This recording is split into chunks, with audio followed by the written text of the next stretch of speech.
மக்களே, ஒரு முக்கியமான மகிழ்ச்சி செய்தி. அது என்ன அப்படின்னு பாத்தீங்கன்னா, ஆன்லைன் கேம ஊக்குவிச்சுட்டு இருந்த 6 பேர் மீது வழக்கு பதிவு பண்ணிருக்காங்க. யார் இந்த வழக்கை பதிவு பண்ணிருக்காங்க அப்படின்னு பாத்தீங்கன்னா, தமிழ்நாடு இணையதள விளையாட்டு ஆணையம். அவங்க தான் இந்த வழக்கை பதிவு பண்ணிருக்காங்க. இந்த ராஜா கேமுக்கு எதிராக ப்ளூ மவுண்டன் டீம் தான் முத வீடியோ போட்டுச்சு, கிட்டத்தட்ட டிசம்பர் மாசம் லாஸ்ட்ல.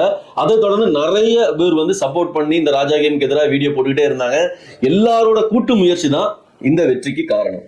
தனிப்பட்ட ஒரு ஆளால இந்த வெற்றியை கொடுத்துருக்க முடியாது. நிறைய பேர் சப்போர்ட் பண்ணீங்க, எல்லாருக்குமே நன்றி சொல்லிக்கிறேன். இப்போ 6 பேர் மேல வழக்கு பதிவு பண்ணியிருக்காங்க. இது மட்டும் கிடையாது, இந்த வழக்கு வந்து விசாரணை தொடங்கும் போது மீதி உள்ள எல்லாரும் மீதும் வழக்கு பதிவு பண்ணுவாங்க.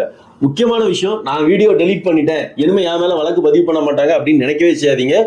கண்டிப்பா வீடியோ டெலீட் பண்றவங்க மேலையும் நடவடிக்கை எடுக்கப்படும். இந்த 6 பேர் யாரு அப்படின்னு உங்களுக்கு தெரிஞ்சிச்சு அப்படின்னா கமெண்ட் செக்ஷன்ல கீழே பதிவு பண்ணுங்க.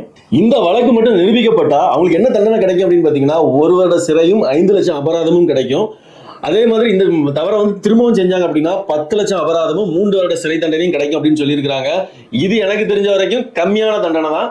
ஸோ இனிமேலாவது இந்த மாதிரியான ஃபேக் ப்ரமோஷன் செய்யாதீங்க அப்படிங்கிறதா எங்களோட வேண்டுகோள்.